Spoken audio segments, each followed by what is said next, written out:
வணக்கம் ஃப்ரெண்ட்ஸ். லட்சுமி அம்மா அவர்கள் எழுதிய கணவன் அமைவதெல்லாம் அத்தியாயம் 20.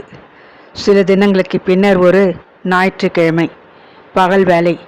உணவிற்கு பின் ஓய்வாக சிறிது நேரம் படுக்க பாயை எடுத்து கூடத்து தரையில் விரித்தாள் மாதவி. வாயில் கதவு யாரோ படப்படவென்று தட்டும் ஓசை கேட்டது. வெளியே சைக்கிளுடன் ஒரு வாலிபன் நின்று கொண்டிருந்தான். அவன் முகத்திலே பரபரப்பு.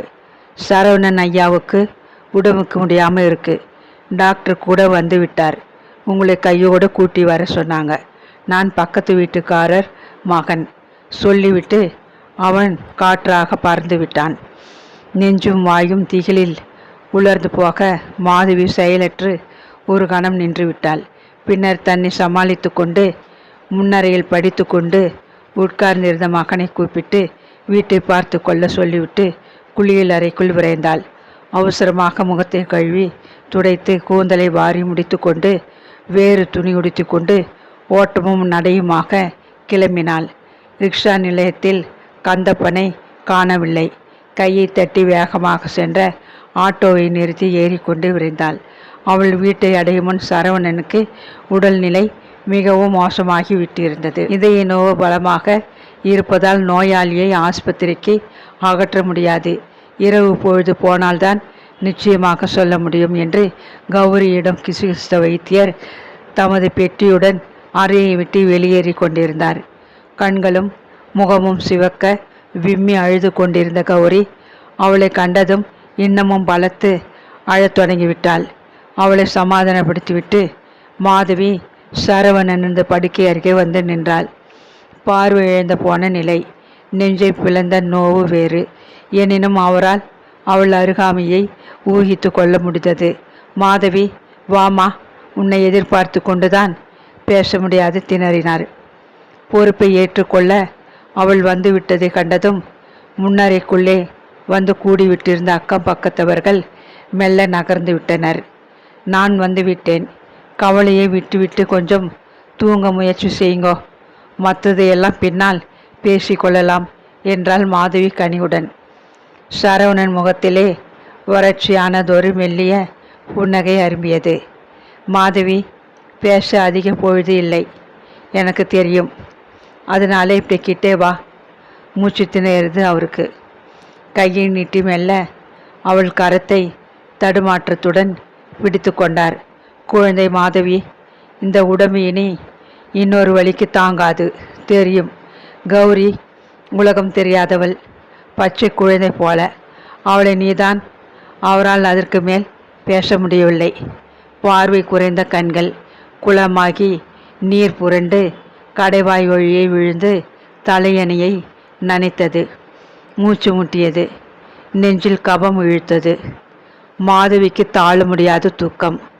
தந்தைக்கு மேல் அதிக பாசம் காட்டிய அவரும் அவளை விட்டு போகும் நேரம் வந்து விட்டதா என்ற பயங்கர நிலையில் துயரம் நெஞ்சை அடைக்க கண்கள் கலங்க, ஐயா, கவலைப்படாதீங்க.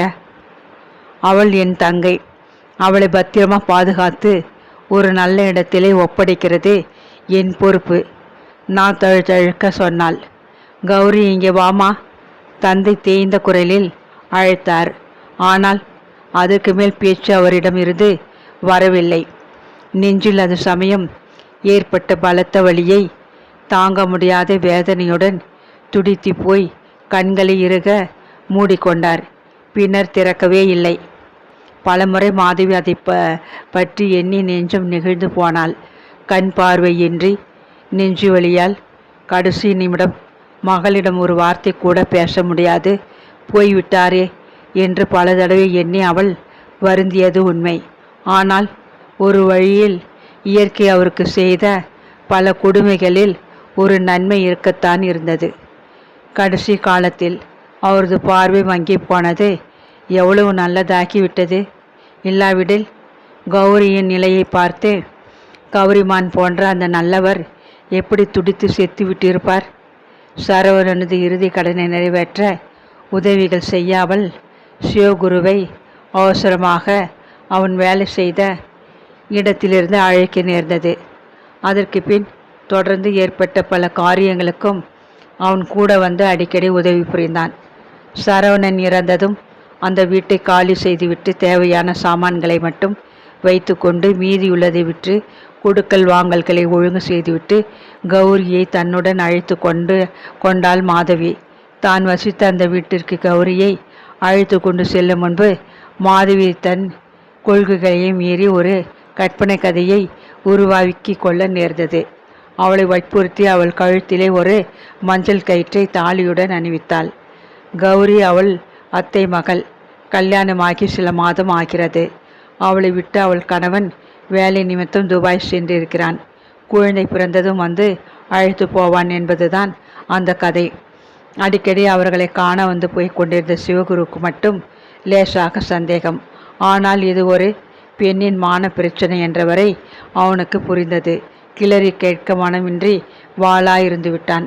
தன் வீட்டிற்கு அழைத்து வந்த சில தினங்களுக்கு பின்னர் மாதவி அவளை தனக்கு தெரிந்த ஒரு பெண் வைத்தியரிடம் அழைத்து சென்றாள். வைத்தியரிடமும் வக்கீலிடமும் உண்மையை சொல்லியாக வேண்டும் என்பது அவளுக்கு தெரியும்.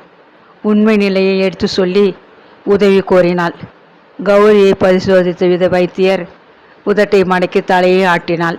தாய்மை நிலை நல்லதொரு வளர்ச்சியை அடைந்து விட்டதால் கருசிதைவு செய்வது அபாயம் என்று கைவிரித்து விட்டாள்.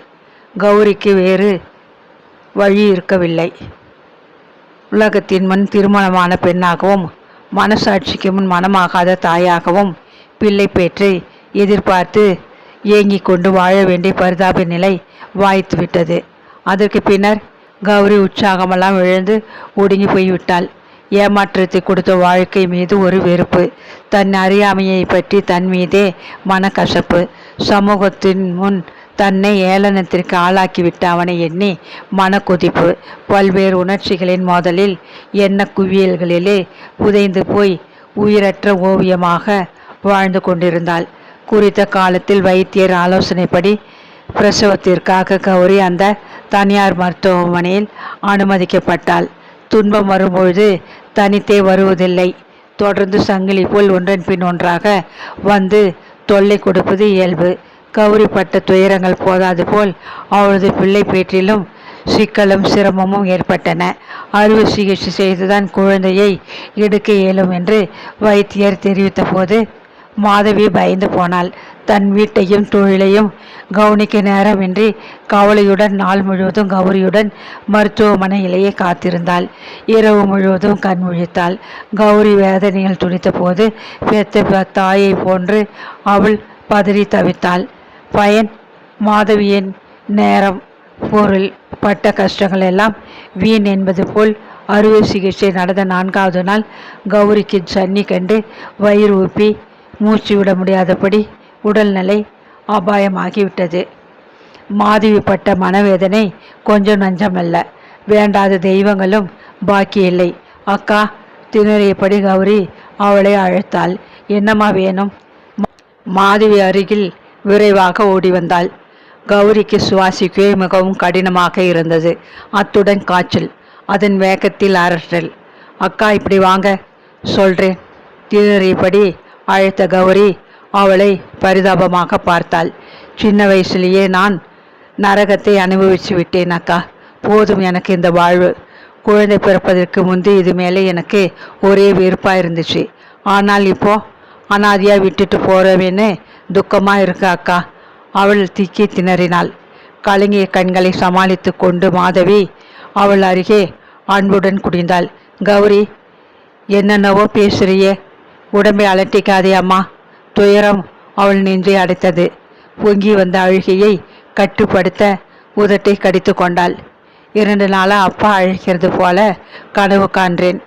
எனக்கு புரிஞ்சு போச்சு. எனக்கு பிறகு நீங்கள் தான் தாயாக இருந்து இந்த குழந்தையை பார்த்துக்கணும். என் பெட்டியிலே புடவை நடியிலே 1000 ரூபாய் வச்சிருக்கிறேன். செலவுக்கு அதை எடுத்துக்கோங்க.